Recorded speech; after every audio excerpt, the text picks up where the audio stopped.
Well, I'll say what I said after last game. Tournament's about winning and moving on, and doesn't matter how you do it. A little scary at the end, obviously. Thought we were well in control of the match at 3-0. I thought we were deservedly at 3-0.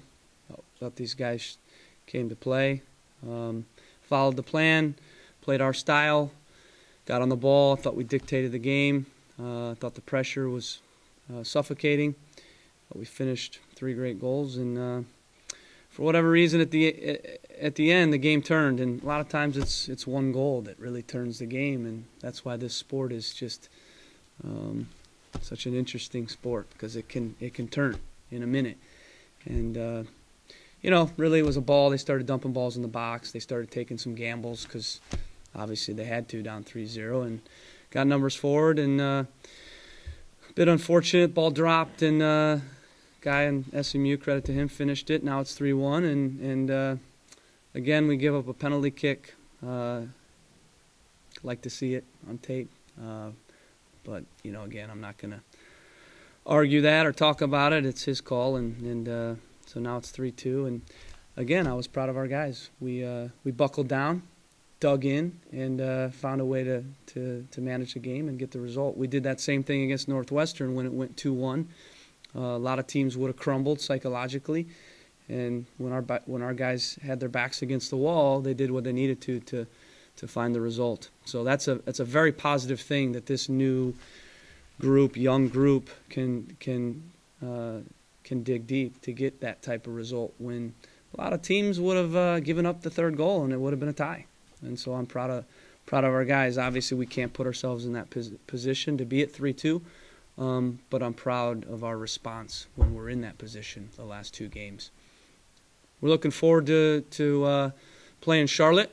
Not sure where the game will be. We're hoping it's at Akron, but we'll see. That's up to the committee. We're in the round of 16, and we're going to keep, again, taking it one game at a time. We're going to prepare all week. We're going to have a good plan, and the guys will be ready. Did you come in with a chip on your shoulder at all, being the higher-ranked team but having to go on the road? We always have a chip on our shoulder. No, we knew SMU was a good team. Honestly, we didn't take care of business in a couple games at the end of the year, and we knew that we'd probably have to go on the road. So when the brackets came out, I don't think we were surprised. And yet, as you can see, this team can win on the road, and we certainly didn't come into the game intimidated. We didn't come into the game lacking confidence. This team believes. And again, a lot of times in the tournament, the difference is which team believes more, which team wants it more, which team has that kind of little bit of extra kind of experience, which I think we have a lot of guys that do.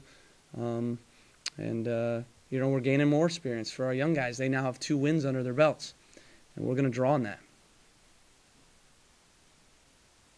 Luke or Darren, was there ever a point when you guys got up 2-0 or 3-0 where you sort of saw the wind go out of their sails on the other side? Yeah, there was like a lull of a few minutes where we thought, we can just see the game out and kind of dictate possession, but we kind of stopped playing our game for a little bit and started protecting what we had.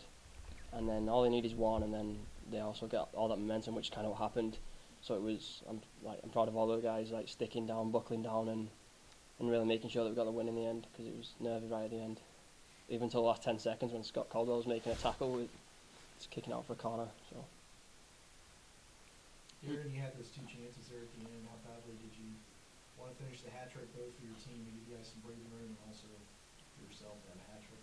Yeah, to me the hat trick's not really important, but to give my team a breathing room in the game, that was very important, because the last couple of minutes of the game was very scary.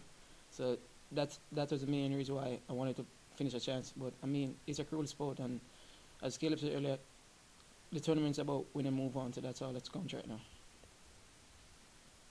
When you all scouted SMU coming into the game, what concerned you most about them? Evo, number 10, no question about it. His set pieces, mostly. They've been lethal on those all season long. Free kicks, top of the box, wide service, corner kicks. In their left channel with Dershang and number 7, Brazilian. We had to deal with a little bit of their overlap there and the 2v2 game in that channel. But again, I really would like to commend the coaching staff, my assistants, for their work. We only had 2 days to prepare for this game, and we spent all day, every day preparing for these guys, and they had tape broken down. They had all their individuals broken down. They went through every one of the SMU players with all our players individually, went through collective clips. And again, we came up with, I think, a good game plan. And really the biggest thing we wanted to do was play our style. We've built our team to win games in the tournament by playing a brand of soccer that we think is the best way to win games against the best teams. And that's not to sit back and be reactive and hang on and hope to pinch a goal and win the game. You don't win games in the tournament that way. You win games in the tournament by being aggressive, by coming into the game confident and coming into the game looking to dictate the game and control the game. And that's what we did today. That's what we did the last game, and that's what we're going to do in the next game.